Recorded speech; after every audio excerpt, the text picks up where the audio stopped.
Been getting a lot of questions regarding the St. Croix Ultra 40. If you want to see what that's all about, stick around. All right, aloha. Good evening, everyone. We are doing it. The St. Croix Winter Ultra. Hinckley, Minnesota. Air temperature right now is about 7 degrees. Factor in the wind chill, looking at about 2. Very beautiful night. No clouds. Not too cold.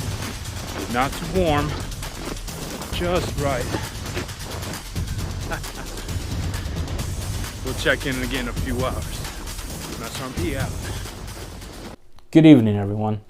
It's P again with a real quick question and answer session about the St. Croix Ultra 40. The St. Croix Ultra 40 is a wintertime ultra marathon held in Hinckley, Minnesota in the middle of January. It's an overnight marathon in which participants can compete either on foot, on skis, or on the fat tire bike. It's held at the St. Croix State Park in Minnesota and pretty much circumnavigates the entire park. It is pretty doggone cold. Croix Ultra 40 isn't just an ultra marathon, it's also a type of survival race in which participants had to stop and demonstrate some type of survival skill. Right around mile 26 or the halfway point or so was to stop and demonstrate our ability to boil water. I think it was 1 pint before we could move on to complete the rest of the course. The temperature when we started was 7 degrees. It was just perfect. Cold enough out that you could stay warm by moving and not sweating. You didn't necessarily need to have all your layers on. So I started a little light. I didn't strip layers like a lot of people did. It wound up getting colder, and I think it got down to below 0.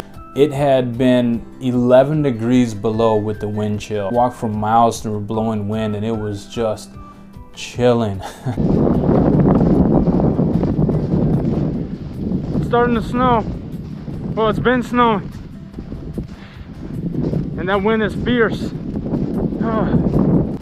I think it felt colder than 11, but say it was maybe 11 to 15 with the wind chill at its coldest point. Matter of fact, it was so cold that my gear, which had no issues before when I was training, started to break. Water bottle type of clip thing where I could hold my water bottle, it was a holster, and that clip broke. We had to wind up bungeeing it. I tried to like squeeze my water bottle and my water bottles would break. Everything kept breaking out there. It was that cold. Surprisingly enough, and I didn't necessarily feel cold at all until after the race was over. I started cold and I stayed cold most of the way, comfortably cold. And towards the end, when I was getting close to the end and I wanted just to finish, I started pushing myself heavier, started to sweat. And about 2 hours into it, I asked myself, should I change my clothes? I'm getting wet, I'm getting sweaty. Should I change at least my waffle layer? I decided against it because I was so close to the finish that I was just going to push through for 2 hours. It's a bad idea, and that's how you know that they say that hypothermia makes you think not clear. Yeah, I wasn't thinking clearly. I should have wound up changing my shirt. But I pushed through to the end. I came in, I got my little prize, and I had some breakfast. As soon as I got into the truck where it was warm, I just started shivering. And I was non-stop shivering for pretty much the rest of the day. It took me a while to finally warm up. Mild hypothermia, maybe. But yeah, I wasn't cold on the course. It was after I got off the course that I realized I was actually pretty cold. I wasn't gonna finish stellar because I hadn't really been training for it. And I had a goal, really. We had a 16-hour cutoff time. My goal was about 14 hours. I think I would have made that. I came in at about 14 and a half hours because I was actually waiting for somebody at the halfway point. They actually came in and they left, and I didn't know that they left. I didn't even know they came in.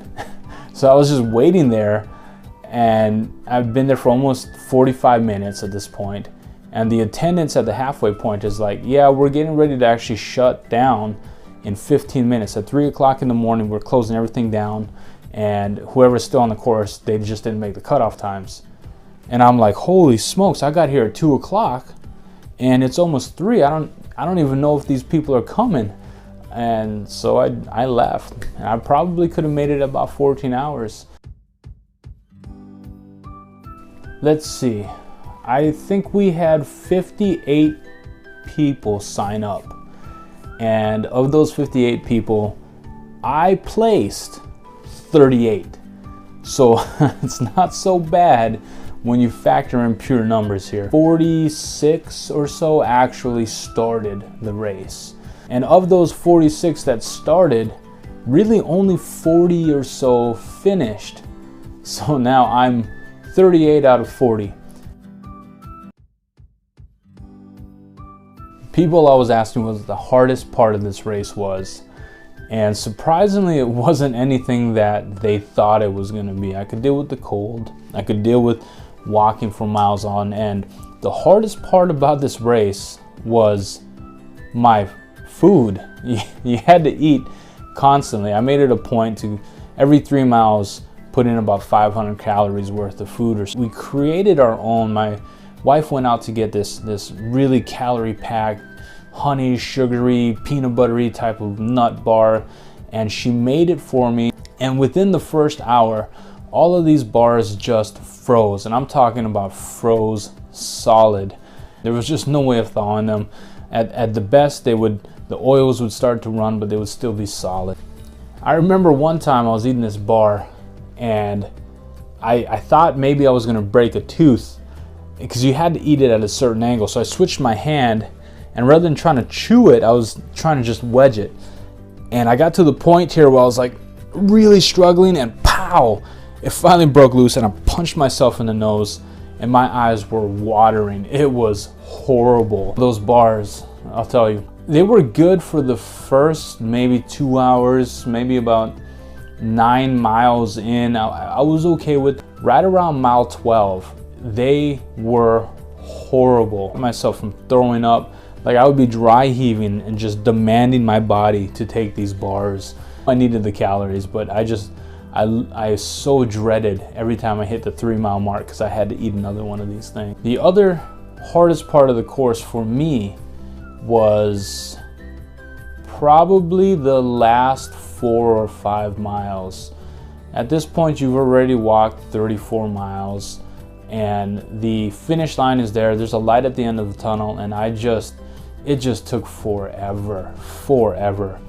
And I think right around that time period, I was like at my lowest point, and I just wanted it to end. And I kept walking, but it just would not end. It was never ending.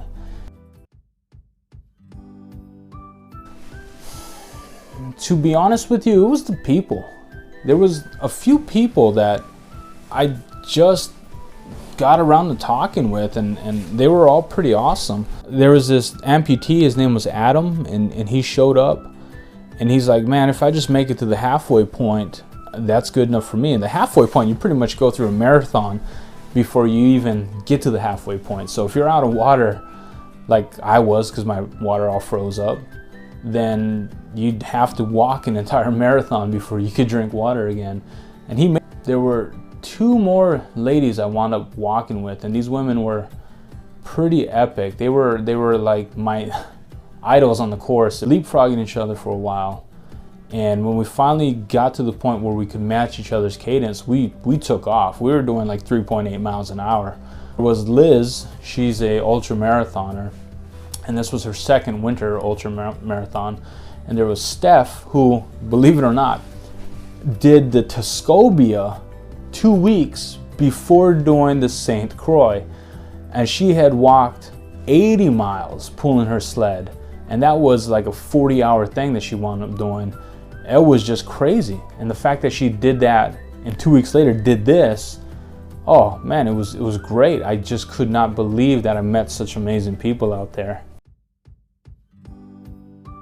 There's a couple of things I think I would have changed. It goes without saying, the very first thing I would change would be my nutrition bars.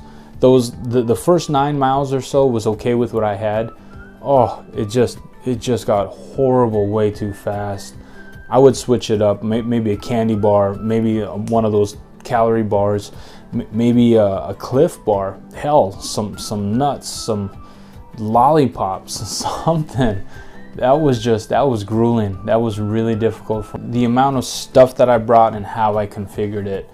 Most of my experience in the wintertime dragging a sled is always around camping, and I've incorporated that with the tarp that I had, my little Mylar tarp and all that. I think I would have definitely lightened my load.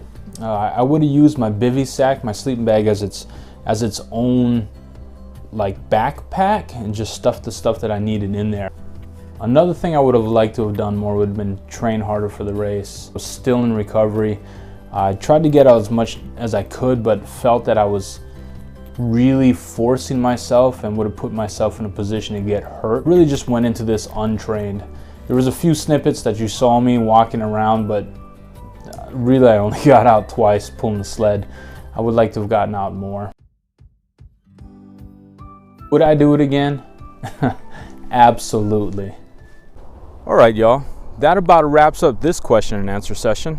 You all may have one more question, and that's why I decided to dress up the way that I did where I'm at.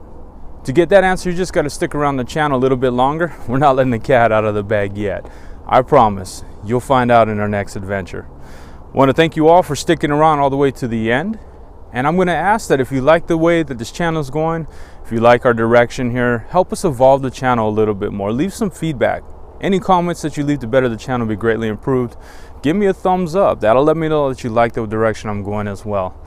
In the meantime, I'm going to leave you all with a highlight of my race doing the St. Croix Ultra 40. Hope you enjoyed it.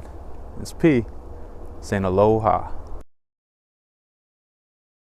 Eat out on the day of the race before we start the race. Look at that.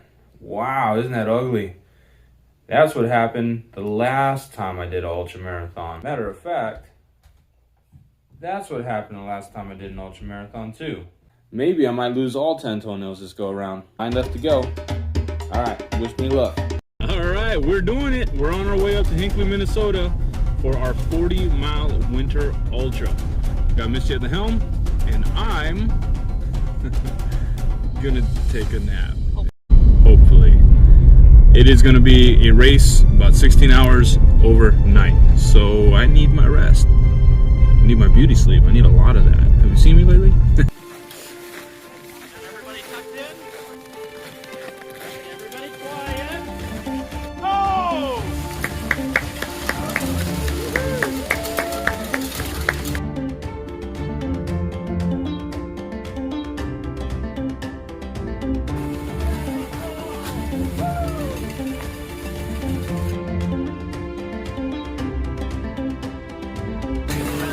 I love you.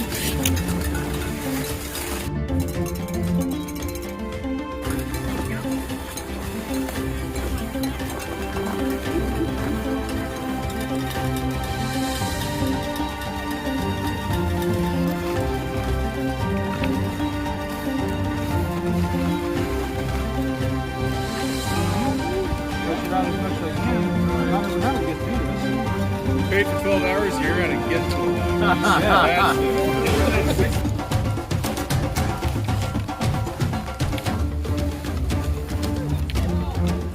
This is bungee tied on here, and then this is...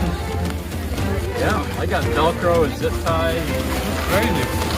Good luck out there. All right. Good luck. Love you.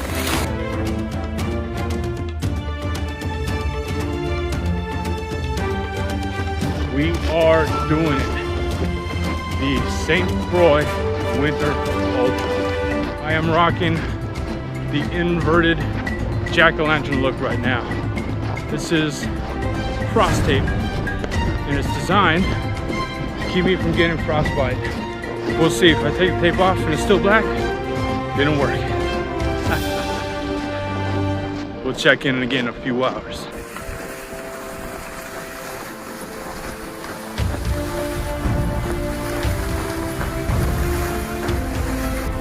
almost 3 in the morning. I've gone 25 miles. The gear continues to break. I had a water bottle cracked down now, it's so cold. So I'm down a water bottle.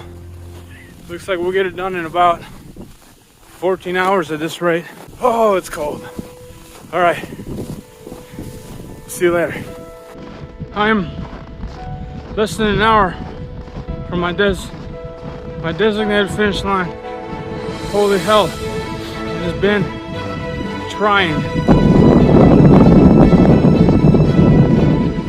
It's starting to snow, and that wind is fierce.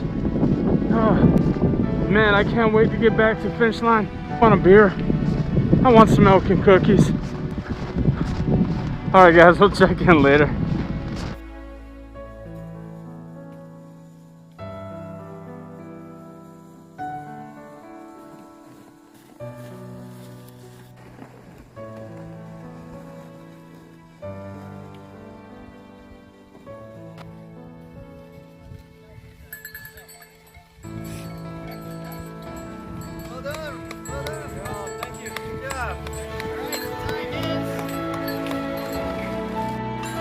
Hello.